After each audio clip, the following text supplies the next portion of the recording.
আপনি কি কখনো ভেবেছেন কেন একই ভুল বারবার জীবনে ফিরে আসে? কেন কিছু কষ্ট যেন আমাদের পিছু ছাড়ে না? কেন মন চায় শান্তি কিন্তু বাস্তব জীবন টেনে নিয়ে যায় অস্থিরতার দিকে? আর সবচেয়ে বড় প্রশ্ন, মানুষ কি সত্যিই মুক্ত হতে পারে? যদি পারে তাহলে কিভাবে? আজকের এই গভীর আলোচনায় আমরা প্রবেশ করব আরও একবার শ্রী আনন্দময়ী মায়ের জীবন্ত বাণীর আলোয়, যেখানে কথা বলবো হরিনামের শক্তি, জপ ধ্যানের বিজ্ঞান, প্রারব্ধ কর্মের রহস্য এবং সংসারের মাঝে থেকেও মুক্তির বাস্তব পথ কিভাবে পাওয়া সম্ভব। আমরা সবাই বাইরে থেকে আলাদা, কিন্তু ভিতরে একটা জায়গায় আমরা সবাই এক। প্রত্যেক মানুষের ভেতরে একটা অভাব বোধ আছেই। সেটা কেউ টাকার অভাব বোধ করে, কেউ একটা প্রকৃত সম্পর্কের অভাব বোধ করে, কেউ সফলতার অভাব বোধ করে। একইভাবে যে অভাব একটা মানুষ অনুভব করে সেটা সে কখনো টাকা দিয়ে ঢাকতে চায়, কখনো সম্পর্কের মাধ্যমে ঢাকতে চায়, কখনো সফলতার মধ্যে দিয়ে ঢাকতে চায়, কখনো বিনোদনের মধ্যে দিয়ে ঢাকতে চায়। কিছুক্ষণ কাজ হয়, তারপর আবার সেই শূন্যতা ফিরে আসে। এই কারণেই শ্রী শ্রী আনন্দময়ী মা বলেছিলেন, একের অভাবেই সব অভাব। এই এক কোনো সংখ্যা নয়, কোনো মতবাদ নয়। এটা সেই চরম সত্য, সেই পরম আশ্রয় যাকে পেলে মানুষের ভেতরের অভাব মুছে যায়। এখন প্রশ্ন হলো, যদি এই সত্য এত কাছেই থাকে তাহলে আমরা তাকে পাচ্ছি না কেন? কেন মন বাইরে ছুটতে শিখেছে, ভেতরে ফিরতে শেখেনি কেন? মন হাজার দিকে ছুটে যাচ্ছে, চিন্তা, ভয়, স্মৃতি, ইচ্ছা, তুলনা, প্রতিযোগিতা। তাই মানুষ ক্লান্ত হয়ে পড়ছে। বাইরের দৌড় যত বাড়ছে, ভেতরের শান্তি তত কমছে। এইখানেই আসছে হরিনামের প্রসঙ্গ। অনেকেই ভাবে, নাম জপ কি শুধু ধর্মীয় আচার, শুধুই বৃদ্ধ বয়সের কাজ, শুধুই অবসর মানুষের জন্য? না, মা কিন্তু বলেছিলেন শুধু হরি কথাই কথা, বাকি সব বৃথা। মা এটা বলেছিলেন এই কারণ মা বোঝাতে চেয়েছেন যে নাম হলো মনের দিক পরিবর্তনের সহজতম উপায়। যে মন সারাদিন পৃথিবীর দিকে ছুটে যায়, নাম তাকে ঈশ্বরের দিকে ফিরিয়ে আনে। নাম মানে শুধু শব্দ নয়, নাম মানে সংযোগ, নাম মানে স্মরণ, নাম মানে ভিতরে ফিরে আসবার একটা দরজা। আপনি লক্ষ্য করবেন, যখন মন খুব অস্থির তখন কোনো যুক্তি কাজ করে না। কাউন্সেলিংয়েও সবসময় সঙ্গে সঙ্গে কাজ করতে চায় না। কিন্তু যদি গভীর আন্তরিকতায় কেউ এই নাম স্মরণের অভ্যাসের মধ্যে আস্তে আস্তে নিজেকে নিযুক্ত করে, কেউ হরিনাম, কেউ রাম নাম, কৃষ্ণ নাম, মা, ঠাকুর, মন ধীরে ধীরে অন্য তরঙ্গে ঢুকতে শেখে। কারণ নামের মধ্যে শুধু ধ্বনি নেই, চেতনার শক্তি আছে। সেই শিক্ষাই গভীরভাবে পাওয়া যায় আমাদের ভগবদ গীতার সাথেও। সেখানে বলা হয়েছে, যে সর্বদা ঈশ্বরকে স্মরণ করে সে তাঁকেই লাভ করে। এখানে স্মরণ শব্দটা খুব গুরুত্বপূর্ণ। ঈশ্বরকে পাওয়া মানে দূরে কোথাও যাওয়া নয়, বরং ভুলে যাওয়া সত্যকে আবার মনে করে নেয়া। এখন প্রশ্ন, জপ করব কিভাবে? অনেকেই বলে, বসলে তো নানা চিন্তা আসে, মন স্থির হয় না। এই সমস্যাটা নতুন নয়, সব যুগের, সব সাধকদের, সব মানুষদের সমস্যা। কিন্তু এখানে একটা বড় ভুল আমরা করি। আমরা ভাবি জপ মানে সঙ্গে সঙ্গে মন শান্ত হয়ে যাবে। না, জপ হলো প্রশিক্ষণ। যেমন ব্যায়াম করলে শরীর ধীরে ধীরে গড়ে ওঠে, তেমনি জপ করলে মন ধীরে ধীরে গড়ে ওঠে। প্রথম দিনেই তো গভীর ধ্যান হবে না, প্রথম সপ্তাহেই আনন্দ আসবে না। কিন্তু আপনি যদি নিয়মিত থাকেন, কিছুদিন পর বুঝবেন মন আগের মতো ছুটছে না, মন সচেতন হয়েছে, রাগ একটু কমছে, ভয় একটু কমছে, ভেতরে একটু জায়গা তৈরি হচ্ছে। আপনার সামনে একটা ঘটনা ঘটলো এবং সেই ঘটনা থেকে একটা প্রতিক্রিয়া আপনার মধ্যে তৈরি হলো, এর মাঝখানে একটা পেস রয়েছে, সেই জায়গাটা আপনি আস্তে আস্তে বুঝতে পারবেন যে এখানে দাঁড়িয়ে আপনি চুজ করতে পারেন আপনার প্রতিক্রিয়া কি হতে পারে।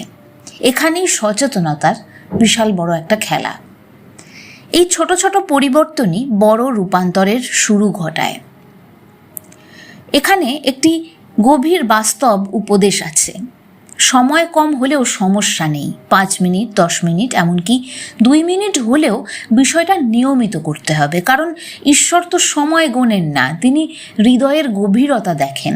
আপনি কতক্ষণ বসে আছেন সেটা নয়, আপনি কতটা আন্তরিকভাবে তার সঙ্গে সম্পর্ক স্থাপন করতে পারছেন, সত্যিকারের ডাকতে পারছেন, সেটা অনেক বড় কথা। অনেকে প্রশ্ন করেন, সংখ্যা রেখে জপ ভালো নাকি সংখ্যা ছাড়া? উত্তর হলো, যদি মন ছুটে যায়, যেটা খুব সাধারণ একটা ক্ষেত্র, তাহলে সংখ্যা রাখা সহায়ক। এই সংখ্যা রাখাটা আপনার মনকে একটা নির্দিষ্ট দিকে রেখে নাম করতে সাহায্য করে। যদি মন স্বতঃস্ফূর্তভাবে নামে ডুবে থাকে, তাহলে কিন্তু মানস জপই শ্রেষ্ঠ। অর্থাৎ মালা, সংখ্যা, নিয়ম সবই কিন্তু সোপান বা সিঁড়ির মতো। লক্ষ্য হলো মনকে স্বাভাবিকভাবে ঈশ্বরের নামের মধ্যে নিয়ে যাওয়া, বাদবাকি সব প্রশিক্ষণ। এবার আসবো ধ্যানের কথায়। ধ্যান মানে শুধু চোখ বন্ধ করে বসা নয়, ধ্যান মানে মনের কেন্দ্র খুঁজে পাওয়া। ধ্যান মানে হাজার শব্দের মধ্যে ভেতরের নীরবতা ছুঁয়ে ফেলা। ধ্যান মানে নিজের সত্যিকারের পরিচয়ের দিকে ফিরতে শেখা। কিন্তু অনেকেই বলে ধ্যানে বসলে আরও বেশি চিন্তা আসে। এটা খারাপ লক্ষণ নয়, বরং খুব ভালো লক্ষণ। আগে চিন্তাগুলো ছিল, আপনি দেখতেন না, এখন আপনি দেখতে পাচ্ছেন। এখান থেকেই মুক্তির শুরু হয়। প্রথম ধাপ কি? শুধু শান্তভাবে বসে ধীরে ধীরে শ্বাসের আসা যাওয়া লক্ষ্য করুন।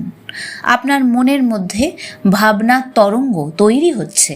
ভাবনারা সমুদ্রে যেমন ঢেউ আসে, ঠিক সেরকমভাবে আসছে আবার চলে যাচ্ছে। এ তো ভাবনার নিয়ম। মনের মধ্যে এই তরঙ্গ আসতে থাকবে, আবার কিছুক্ষণ বাদে চলেও যেতে থাকবে। এই ব্যাপারগুলোকে শান্তভাবে দেখা। দ্বিতীয় ধাপে কি করবেন? একটি নাম বা একটি মন্ত্রে মন রাখুন। গুরু মন্ত্র থাকলে গুরু মন্ত্র, না হলে যে নাম আপনাকে সবচেয়ে বেশি টানে, জয় মা কালী, হরে কৃষ্ণ, যে কোনো একটি নাম আপনারা নিজের মনের মধ্যে রাখুন। তৃতীয় ধাপ হচ্ছে ভাবুন আপনি একা নন, তিনি সবসময় আপনার সাথে রয়েছেন। চতুর্থ ধাপ হলো কিচ্ছু চাইবেন না, শুধু থাকুন। এই থাকতে শেখা, এটাই ধ্যানের গভীর অংশ। এখন আসবো একটি অত্যন্ত জটিল প্রসঙ্গে, যে প্রসঙ্গটা নিয়েই আমি বারবার অনেক ভিডিওতে আলোচনা করেছি। আপনারা অতীতের ভিডিওগুলিও দেখবেন। সেটি হচ্ছে প্রারব্ধ। অনেকেই শুনেছেন প্রারব্ধ কর্ম মানে পূর্ব কর্মের ফল, যা এই জীবনে ভোগ করতেই হবে। তাহলে প্রশ্ন, যদি সব আগে থেকেই ঠিক থাকে তাহলে সাধনা করছি কেন? এখানে একটা সূক্ষ্ম সত্য লুকিয়ে রয়েছে। প্রারব্ধ মানে হলো পরিস্থিতিটা যেভাবে আপনার সামনে আসছে, কিন্তু আপনি সেই পরিস্থিতিটাকে কিভাবে গ্রহণ করবেন সেটা চেতনার উপর নির্ভর করছে। একই দুঃখ একজনকে ভেঙে দেয় আর একজনকে জাগিয়ে দেয়। একই ক্ষতি একজনকে তিক্ত করে আর একজনকে ঈশ্বরমুখী করে। সাধনা সবসময় ঘটনাকে বদলায় না, কিন্তু সাধককে বদলে দেয়। আর সাধক বদলালে ঘটনার অর্থ বদলে যায়। ধরুন আপনার জীবনে অপমান এলো, আগে আপনি জ্বলে যেতেন, এখন নাম, জপ ও ধ্যানের ফলে আপনি একটু দেখলেন, একটু থামলেন, একটু ছেড়ে দিলেন, বা ওই সময় একটু তাকে ডাকলেন, পুরো পরিস্থিতিটাকে তার কাছে সমর্পণ করে দিলেন। আপনি এটা মনে করে নিলেন যে ঘটনাটা আমার সামনে ঘটলো তার কিন্তু একটা সাক্ষীও রয়েছে।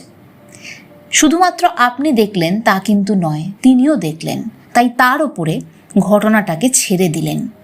এই প্রসঙ্গে বলা ভালো, ঘটনা তার ওপরে সমর্পণ করেও কিন্তু সেই আপনার সামনে ঘটে যাওয়া ঘটনাটার জন্যে যথাযথ অ্যাকশন আপনি নিতে পারেন। ধরুন আপনার সামনে কোনো অন্যায় আচরণ হচ্ছে, আপনি সেই ঘটনাটাকে ঈশ্বরের কাছে সমর্পণও করলেন, তার সাথে সেই ঘটনাটাকে ঠিক করার জন্য যা যা কাজ করা দরকার সেটা ঠান্ডা মাথায় করলেন। সমর্পণ করলে মনের একটা শক্তি আসে। সেই পরিস্থিতিতে দাঁড়িয়ে কোন সিদ্ধান্ত সঠিক পথ দেখাবে সেই চেতনায় আপনার মন যেতে পারে সহজে। এটাই কিন্তু প্রারব্ধের ভেতরে মুক্তির পথ খুঁজে নেয়া। ঘটনাটা একই, কিন্তু আপনি আর আগের মানুষ নন। আপনার প্রতিক্রিয়া, দৃষ্টিভঙ্গি বদলে যাচ্ছে। অনেক সাধক বলেন আগুনে কাঠ পড়লে পুড়বেই, কিন্তু ভেজা কাঠ আর শুকনো কাঠ একভাবে পড়ে না। তেমনি প্রারব্ধ তো আসবেই, কিন্তু ভক্ত হৃদয় তাকে অন্যভাবে বহন করতে পারবে। এই জায়গাটায় উপনিষদের কথা বলা দরকার। উপনিষদ কি বলছে না, যে আত্মাকে জানে সে শোক অতিক্রম করে। অর্থাৎ বাইরের সব ঝড় তো থামবে না, কিন্তু ভেতরে একটা জায়গা তৈরি হবে, একটা বোধ তৈরি হবে যেখানে ঝড় পৌঁছতে পারবে না। সেই জায়গাটাই আমাদের আসল পরিচয়। যে আত্মাকে জানে, সেই আত্মাটা কে? সেই আত্মা হচ্ছে আমাদের আসল আইডেন্টিটি। যেখানে বলা হয়েছে উপনিষদে যে এই আত্মাকে না তো কেউ তৈরি করেছে, না তো কেউ ভাঙতে পারে, না তো এর সৃষ্টি আছে, না তো এর ধ্বংস আছে, একে আগুনে পোড়ানো যায় না। অর্থাৎ এটা একটা এমন শাশ্বত চেতনা, এমন শাশ্বত অস্তিত্ব যেখানে কিছুই পৌঁছতে পারছে না। তাই তো ঠাকুর শ্রী রামকৃষ্ণ পরমহংসদেব বলেছিলেন যে পৃথিবীতে সব এঁটো হয়ে গেছে, শুধু ব্রহ্ম এঁটো হয়নি। এখন প্রশ্ন, সংসারের মধ্যে থেকেও এগুলো কিভাবে করব? সকালে উঠেই মোবাইল ধরবেন না। প্রথম 3 মিনিট নাম করবেন। শান্তভাবে বিছানাতে উঠে বসে নিঃশ্বাসের আসা যাওয়া লক্ষ্য করবেন। তারপর 3টে মিনিট যাকে আপনার ভালো লাগে তার নাম করুন এবং দিনের প্রথম প্রার্থনা তাকে জানান। আপনার সমগ্র দিনটা তার কাছে সমর্পণ করে দিন। আপনার যা কিছু দুশ্চিন্তা, যা কিছু ভয়, সবসময় প্রার্থনা এভাবে করুন, বলুন যে যা যা হচ্ছে সব তিনিও তো দেখছেন, সব তুমিও দেখছো, তুমি আমাকে সবটা সামলাতে সাহায্য করো, তুমি সব সামলে দিও। স্নানের আগে বা পরে তাকে স্মরণ করুন। কাজে যাওয়ার পথে মনে মনে জপ করুন। দিনে 3 বার 1 মিনিট সময় নিন, শ্বাস নিন, নাম নিন, স্মরণ করুন, জিজ্ঞাসা করুন আমি কে। নিজেকে মনে করান আপনি সেই অন্তরে থাকা চৈতন্য যে সব কিছু চুপচাপ দেখছে। রাতে ঘুমানোর আগে দিনটা সমর্পণ করুন। খারাপ হোক ভালো হোক সব তার কাছে দিয়ে শান্তি মনে ঘুমোতে যান তার নাম করতে করতে। এই ছোট ছোট অভ্যাসগুলোই ধীরে ধীরে মনকে নতুন পথে নিয়ে যাবে।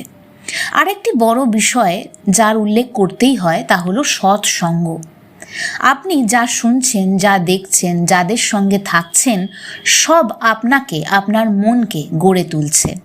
একটা খুব সুন্দর সাইকোলজিক্যাল কথা আছে, আপনি অত্যন্ত ঘনিষ্ঠভাবে যে 5 জনের সঙ্গে মিশছেন আপনি আসলে তাদের অ্যাভারেজ। সুতরাং একটু নজর করে দেখুন আপনি কাদের সঙ্গ করছেন। সেটা আপনি রিলসের মাধ্যমে হতে পারে, সোশ্যাল মিডিয়া, বাস্তবিক জীবন। আপনার চারপাশের যে সমস্ত মানুষেরা রয়েছে, যেভাবে আপনি দিনটাকে কনজিউম করছেন, দিনের মধ্যে থেকে যাদের সাথে মিশে, যাদের চিন্তা চেতনা আপনি শুনছেন, যাদের সঙ্গে সময় কাটাচ্ছেন, তাদেরকে একটুখানি তাকিয়ে দেখুন তারা কি আপনাকে ভালো পথে নিয়ে যাচ্ছে। এখানে বিচারের প্রয়োজন আছে। প্রতিদিন অন্তত কিছু সময় এমন কিছুর সঙ্গে থাকুন যা আপনাকে ঈশ্বরের দিকে টানে। ভালো বই, ভক্তিগীতি, সাধুদের বাণী, নীরবতা, সবই সৎসঙ্গ। এখানে একটা খুব সুন্দর সহজ কাজ আছে, আপনারা লিখতে পারেন। যার নাম করতে আপনার ভালো লাগে তার নাম আপনারা লিখতে পারেন। তার কাছে চিঠির মতো করে আপনার গোটা দিনটা কেমন গেল সেটা আপনি তাকে লিখে জানালেন। যা আপনার ভয়, আপনার চিন্তা সব কিছু তার কাছে সমর্পণ করে দিতে পারেন। লেখা একটা খুব সুন্দর হ্যাবিট। এখন একটা কঠিন সত্য, অনেকে নাম করে, ধ্যান করে, কিন্তু জীবন বদলায় না। কেন? কারণ সাধনাকে তারা আলাদা ঘরে রেখে দেয়। জব একদিকে, আচরণ অন্যদিকে। কিন্তু সত্যিকারের সাধনা মানে হলো রাগের সময় স্মরণ, লোভের সময় সতর্কতা, দুঃখের সময় নির্ভরতা, সাফল্যের সময় কৃতজ্ঞতা, পরনিন্দা না করা, অন্যের খারাপ না চাওয়া, অন্যের খারাপে যোগ না দেয়া, খারাপ চিন্তা বন্ধ করা। যদি জপের পরে আপনি কখনো নিজেকে একটু বেশি নম্র দেখেন, একটু সহনশীল দেখেন, একটু সত্যবাদী দেখেন, তাহলে বুঝবেন যে জপ ফল দিচ্ছে। শ্রী শ্রী মা আনন্দময়ী বলতেন, তাকে ছেড়ে থাকবো না এই চেষ্টা। এই কথাটার মধ্যে পুরো পথ লুকিয়ে আছে। সব সময় অনুভূতি থাকবে না, সব সময় আনন্দ থাকবে না, সব সময় মন বসবে না, তবুও ছেড়ে দেব না। এই স্থিরতাই ভক্তির শক্তি। আর যারা খুব কষ্টে আছেন তাদের জন্য একটা কথা, সমস্যা মানেই কিন্তু ঈশ্বর দূরে নেই। অনেক সময় সমস্যাই মানুষকে সত্যের দিকে ঠেলে দেয়। সুখে আমরা ভুলে যাই, দুঃখে মনে পড়ে। তাই কষ্ট এলে শুধু কেন জিজ্ঞাসা করবেন না, জিজ্ঞাসা করুন এই পরিস্থিতি আপনাকে কি শেখাতে এসেছে। আর যারা ভাবছেন আমি অনেক ভুল করেছি, আমার দ্বারা হবে না, তাদের জন্যেও আশা সব সময় রয়েছে। নামের পথে কোনো দেরি নেই। আজ শুরু করলে আজই পথ খুলবে। আপনার মন একটু একটু করে একাগ্র হবে। কারণ ঈশ্বর অতীতের হিসেবের চেয়ে বর্তমান হৃদয়কে বেশি দেখেন। শেষে একটা গভীর প্রশ্ন, আপনি কি সত্যি মুক্তি চান না একটু আরাম চান? কারণ আরাম আর মুক্তি এক নয়। আরাম চায় পরিস্থিতি বদলাক, মুক্তি চায় আমি বদলাই। আর যদি আপনি শুধু 3টে জিনিস শুরু করেন, নাম, স্মরণ, সমর্পণ, তাহলে আপনার জীবন বদলাতে শুরু করবে। নাম আপনাকে অন্তরের দিকে ফিরিয়ে আনবে, আপনার সত্য পরিচয়ের দিকে ফিরিয়ে আনবে। ধ্যান আপনার মনোযোগকে গভীর করবে। সমর্পণ আপনাকে হালকা করবে। আর ঈশ্বর স্মরণ আপনাকে পূর্ণ করবে। আজ থেকেই শুরু করুন। খুব বড় কিছু নয়, প্রতিদিন অল্প সময়, কিন্তু সত্যিকারের মন, সময়, আপনার আবেগ তাকে দিন। দেখবেন যে অভাব এতদিন কষ্ট দিচ্ছিল, তার জায়গায় ধীরে ধীরে এক অদ্ভুত শান্তি জন্ম নিচ্ছে। আর যদি এই ধরনের গভীর আধ্যাত্মিক আলোচনা, মা আনন্দময়ী মায়ের বাণী, হরিনামের শক্তি, জপ ধ্যানের বাস্তব পথ, গীতা উপনিষদের আলোকে জীবন বদলানোর জ্ঞান আপনার ভালো লাগে, তাহলে অবশ্যই এই চ্যানেলটিকে সাবস্ক্রাইব করুন, ভিডিওটি লাইক করুন, কমেন্টে লিখে জানান আপনি আজ থেকে কোন নাম জপ শুরু করছেন। আপনার একটি সিদ্ধান্তই হয়তো আপনার নতুন জীবনের সূচনা হয়ে যেতে পারে।